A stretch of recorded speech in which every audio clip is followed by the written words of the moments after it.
This paper deals with some of the major considerations and criteria before one goes in for a waste heat recovery project. Waste heat recovery system is nothing new to cement industry, but only recently it has been getting a lot of attention because of two major reasons. One is the improvement in technology to deal with the dirty gases and the low quality of heat, that is the low temperature, and more importantly, the rising energy costs. With the higher energy costs, every kilowatt hour that is saved or recovered by the waste heat recovery system reflects as the savings for the cement plant, which makes a waste heat recovery system a little more to that extent feasible. The fuel cost depends on several things. The local conditions, the source fuel that is used for producing electricity, but generally there is a trend between the cost of oil and the cost of electricity. This is just presented to show how the oil price has been rising, and we have talked about it earlier too, except for the big dip in 2008. The general trend has been on the decrease. So, how does it interest a cement plant for installing a waste heat recovery thermal energy plant? First, they have thermal energy that is available from the process, which can be utilized for generation of power. Where does this extra waste heat come from? We can take a look at the typical heat balance. The heat that is of interest to the plant is what comes from the fuel, because that is what he is paying for. The other 130, it comes from the process itself, the clinkerizing process. So totally about 830 kilocalories per kilogram of clinker that goes into the manufacture of clinker. What we cannot avoid is the last column, that is 530, that goes for the process itself for releasing the CO2 from CaCO3, and the non-recoverable heat, such as the radiation losses, the heat in the clinker that goes out, and the heat to evaporate the feed moisture and so on, that comes to about 70. So out of 830, 60 is somewhat unavoidable. So the balance 230 is what is of interest to your cement plant. A major part of it comes from the preheater gases, 160, and from the cooler vent, about 70. So totally, this reflects about 33%, almost 1/3 of the heat that the plant is paying for. Now, again, the quantity of heat, it depends on several things. One of the things is the gas at which, the temperature at which the preheater gas is available. As we increase the preheater gas is higher, then the amount of power that you can generate also goes up. But also it must be understood that extra heat comes from the additional fuel that one burns. This is only from the preheater system, drawn for a 5,000 tons per day plant. And you see, with 300-degree preheater gas, we can generate up to 4 megawatt. And as the temperature goes up, the potential for generation goes up accordingly. This does not include the heat that is recoverable from the cooler. This does not include the heat that is possible to get from any power generation unit that the plant may have, like a diesel or oil power generation unit. Again, going to the details, we have seen about 230 kilocalories come from the preheater gas, about 90 of which we cannot count on because this goes up. Even if these gases are cooled, at the most we can cool it. At best, it can be cooled to 120 degrees. Generally, it's a little higher. And the balance 140 kilocalories is available for recovery. The first unit, one of the major units of the waste heat recovery system, that is the heat exchanger is very efficient. It can recover almost up to 98% of the heat that is taken from the hot gases. However, the conversion efficiency to power, it varies between 18 to 25, because this is the very nature of the thermodynamic cycle that we adopt. Using 100% of the waste gas, the power generation potential for a 5,000 tons per day plant varies between 6 to 8.5 megawatts. Taking the average value of 7.25 and also assuming about 20% requirement for the growing needs of raw material and coal, 5.8 megawatt is possible to recover from the process, from the waste heat recovery process. And further, assuming about $100 for megawatt hour power and 330 days per year of operation, the savings works out to up to 4.6 million per year, US dollar per year, minus the operating cost, which is the cost, the electricity that is used for running the auxiliary system associated with the waste heat recovery, also additional maintenance costs that the plant has to put in. Apart from the monetary benefits from the savings in energy, there are other benefits such as reduction in the carbon dioxide. There is no direct reduction in the plant, but this saving comes from the reduction in the energy, which uses the coal or any other fuel for generation of the power. From a coal-based thermal power plant, 1 kilowatt hour power generated releases approximately 1 kilogram of carbon dioxide. Therefore, the waste heat power from a 5,000 tons per day plant, from the earlier calculation of the power potential, it saves about 5 tons of carbon dioxide release per hour.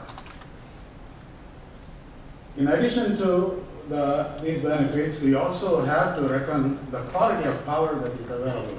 The power plant using waste heat energy is very much in the control of the cement plant and well insulated from the variations that come from drawing the power from the grid. In terms of dipping voltages or frequency, which affect the process, which affect the equipment, this is more predominant in the developing countries. And there, having your own reliable source of power makes a lot of difference for the plant. It also ensures a better run factor and reduces the power outages, the plant outages. So this is an intangible, not directly measurable, but a factor that certainly needs to be taken into account. The other point is the power available during peak hours is controlled by the grid, and sometimes they put a restriction on the consumption. During certain hours you cannot draw the full power. So under such time, if this factor needs to be taken into account, the size of the equipment will need to be to that extent higher in order to take care of the market conditions, to keep the production level the same, even cutting down the operations during certain part of the time. So if you have waste heat recovery of your own, this to a large extent eliminates these interruptions. Factors that affect available waste heat from a cement plant. First is the manufacturing process.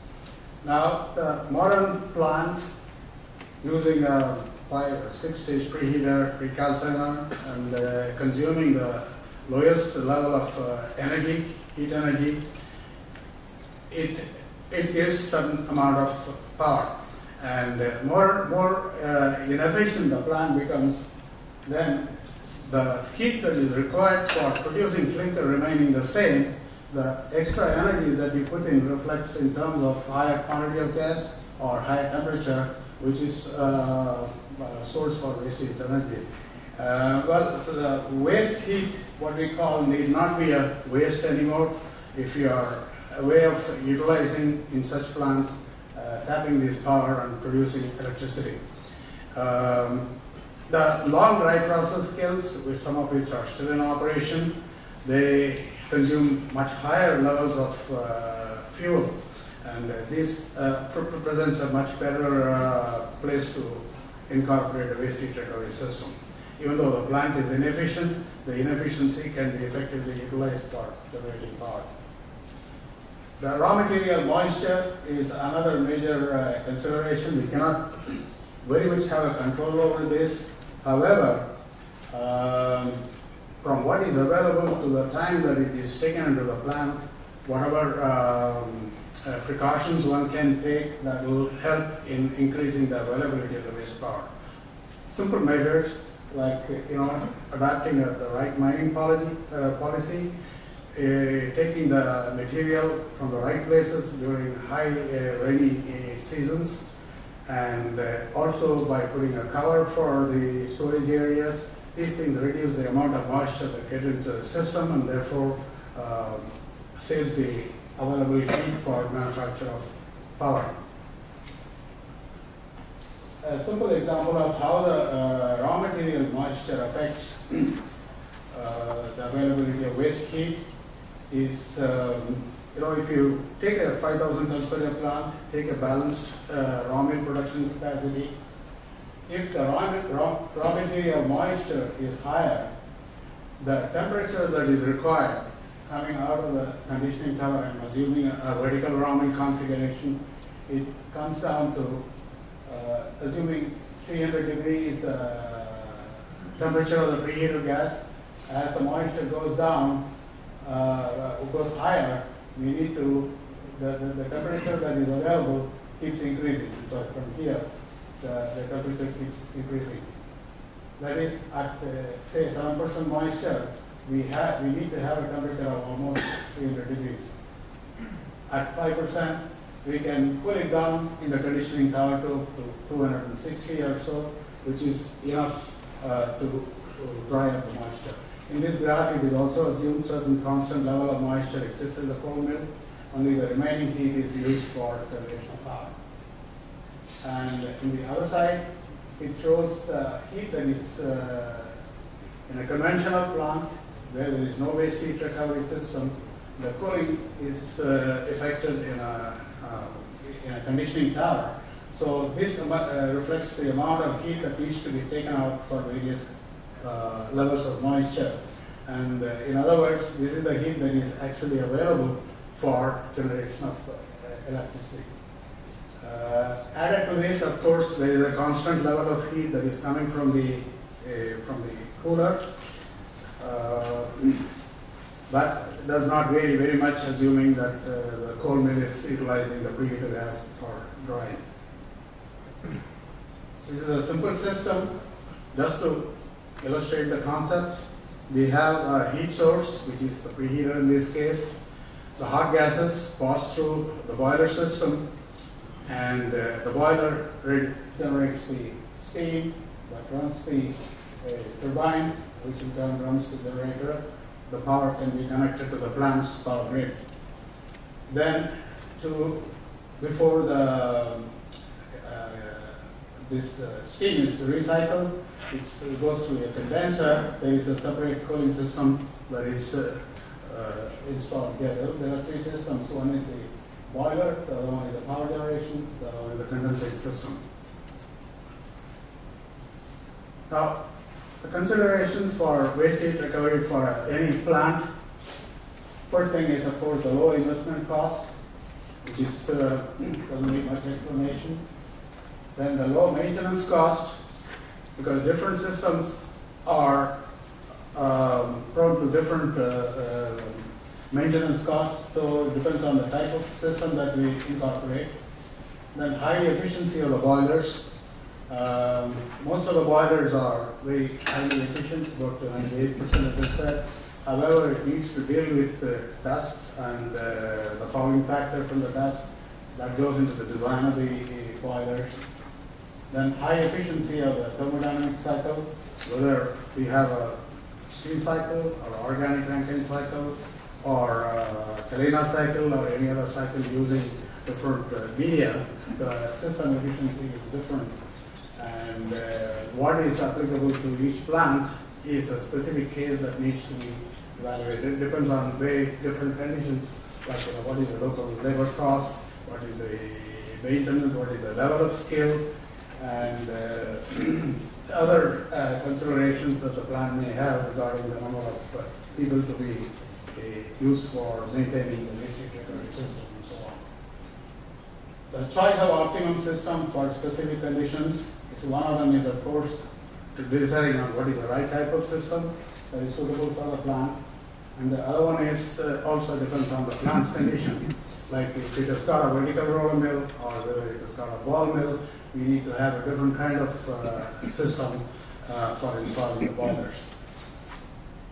Then the low footprint, which is a very significant factor if you are considering a waste heat plant in an existing cement plant, because the space is very limited, and it's very important to have the lowest footprint in order to make the waste heat recovery installation possible. This is a photograph taken from one of the cement plants in India, which is Sri Cement. You can see the congested area here, and in order to accommodate this large boiler, you need to look for a very smallest space that is available. In such cases, for example, a vertical boiler with a vertical flow system takes the least amount of floor space, and it makes the waste heat recovery system feasible technically. The economic viability, it depends on many factors, local factors such as the duty structure there and the import duty that you need to pay for equipment to bring in, and the local manufacturing costs, and any incentives that the governments may provide for installing a waste heat recovery system. Then we have the waste gas conditions in terms of the quantity of gas, the temperature of the gas, that needs to be evaluated before actually designing a waste heat recovery system. Then the capacity of the waste heat power plant, which also determines the investment per unit power that it generates. Like larger the capacity of the plant, smaller is the dollar per megawatt production. And the typical installation cost from our studies has been found to be around $4 to $6 million per megawatt capacity. And typical break-even point for the power energy cost is around 10 cents per kilowatt hour, which is about $100 per megawatt hour. Now these are all specific to any cement plant, not as much two cement plants are alike. And the factors affecting the cost structure is very different. So in each case, it's very important to analyze and establish these parameters prior to taking up the waste heat recovery system in order to give the correct picture to the cement plant as to what they can expect from the system. This is just to give you an idea of the electricity prices at different places. As I said, around 10 cents becomes a break-even point. It's a very approximate finding. I mean, it depends on specific cases. However, these are the countries and this is the electricity cost. It at least gives an idea of which are the areas where waste heat recovery system becomes economically a viable solution. In order to establish these parameters at the beginning of the project, what is recommended is a plant energy audit to improve the efficiency. See, the main aim of a cement plant is to produce good clinker, quality clinker at the lowest cost. So, very often we find that there is quite good room for improving the efficiency of the operating plant. So first of all, minimize the waste heat that is coming out of the running plant. And then, whatever inevitably comes out as a waste, find a way of controlling the moisture in the raw materials and fuel in order to maximize how much heat out of the waste heat energy that is utilizable for generating power. A detailed feasibility study to clearly define the technical and economic factors of the project. It is established at the time of feasibility study. what does this feasibility study reveal? First, important to establish how much heat that is available. That will become the basis and criteria for the design of the waste heat recovery project. It's very easy to measure the temperature, and it's very easy to measure the pressure, but very often it's very difficult to measure the quantity of gas that is flowing. So what is important is to do a process simulation for the project, for each project, compare and validate the measures or whatever information that is obtained by the plant in order to make sure that the values that we consider as a criteria, they are correct and as accurate as possible. Then estimate the power generation potential, how much power you can generate from the heat that is calculated for the first step. Then optimum configuration of the waste heat recovery system, whether we have one boiler, for example, in a ball mill system, or two boilers, or how we integrate it and what kind of turbine we choose in order to obtain the maximum benefit from the heat that is recovered.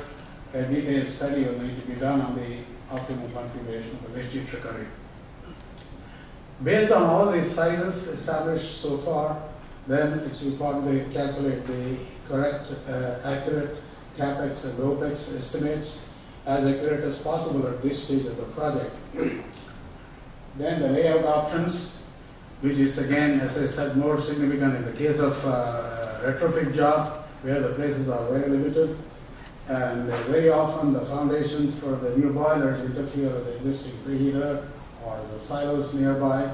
So it has to be evaluated very carefully in order to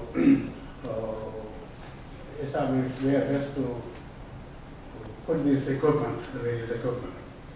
And then means to conserve waste heat, such as I mentioned, the mining strategy and simple measures like covering of your storages could protect the heat that is available for waste heat generation instead of using it up for drying.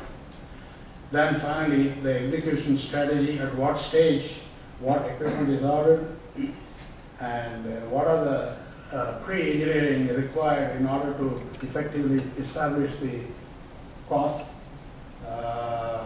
That comes from the proper design of the execution strategy, which is done along with the clients. So that is, in short, the criteria that we need to consider while establishing a waste heat recovery system. And I'll be glad to answer any questions that we have. Thank you.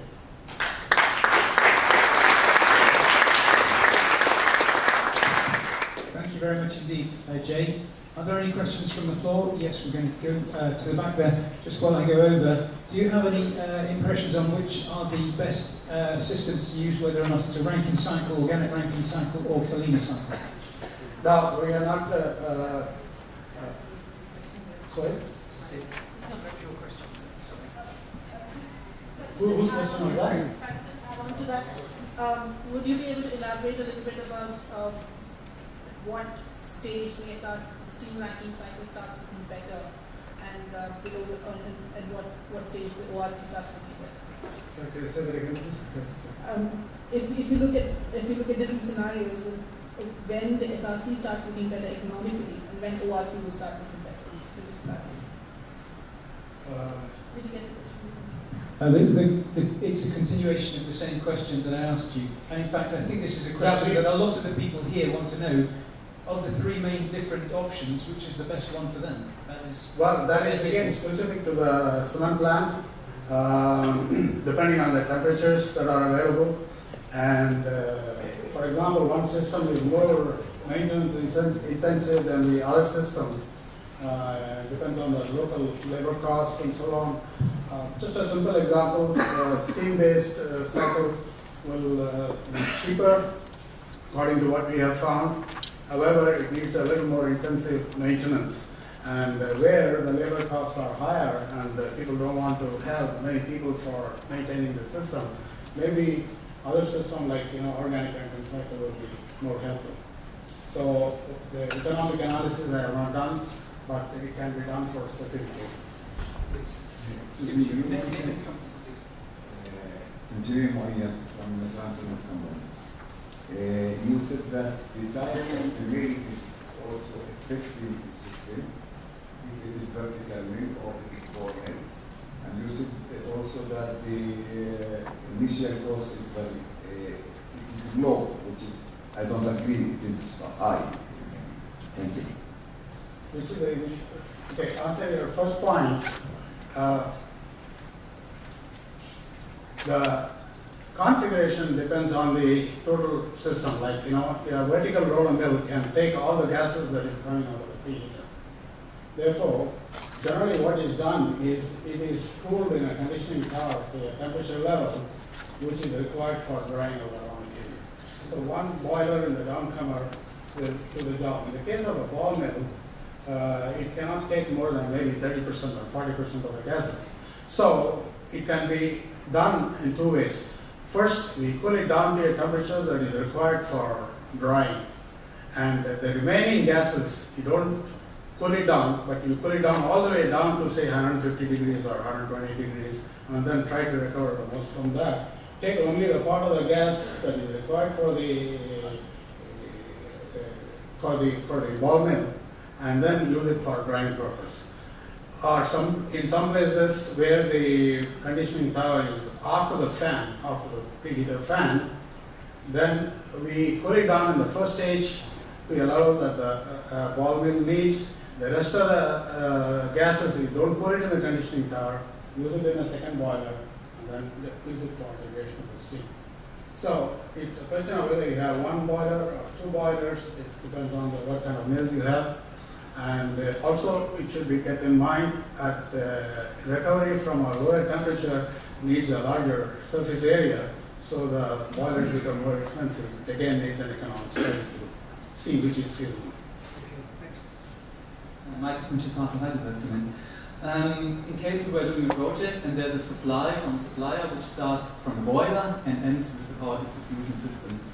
That would be one part, the inner circuit, and the other part would be a local share, let's call it like that, steel erection, civil, etc. Can you give an indication about the share in percent, according to your experience, what the local share is and what the, let's call it, import part or supply part is? Well, again, it depends on where exactly the plant is coming up. You see, there are two major aspects. One is the cost of the WHR system itself, which is the boiler, the generator, the condenser, and so on. The other one is the modification that we need to do to the plant. We have to integrate the waste heat recovery system into a running plant. So that needs a modification to the ducting, modification to the, some of the material handling system, because there will be a material dropout from the waste heat recovery that needs to be cycled back into the system. So all these things come out slightly outside the waste heat recovery engineering. That is, it needs to be evaluated right in the beginning in order to assess the correct cost of the total installation. And the percentage-wise, it's very difficult to say. I mean, if we have to, in the United States, for example, the cost of waste heat recovery system is one, then the other cost may be another one, almost 50%, you can say. It varies from place to place. Okay, we have time for one last quick question, please. Yes, two short questions because short of the time. For the installation cost, as I found, it was 4 to 6 million per megawatt. Is this concerning the engineering, procurement, and construction of the system, the total cost? Yes. I think that was It is the total cost.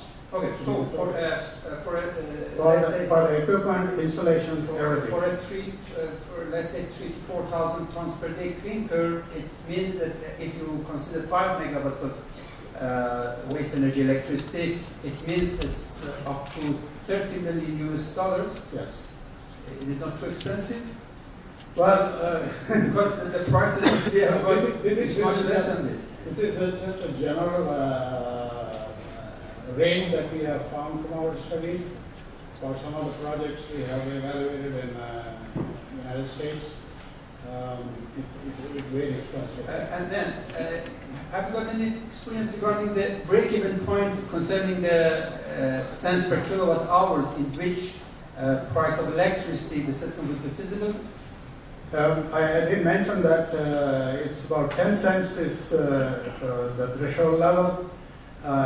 Again, it needs to be evaluated for a specific place what the total cost is. It's related to the final capital cost that estimate that we do. In general, it is in the range of, let's say, what, we have to take a range, it's say 8 to 12 cents per kilowatt hour. And it's ready to feasible. Thank you. Okay, I'm afraid that's all the time we have for this topic at the moment. So let's join together and thank Jay once again. Thank you very much.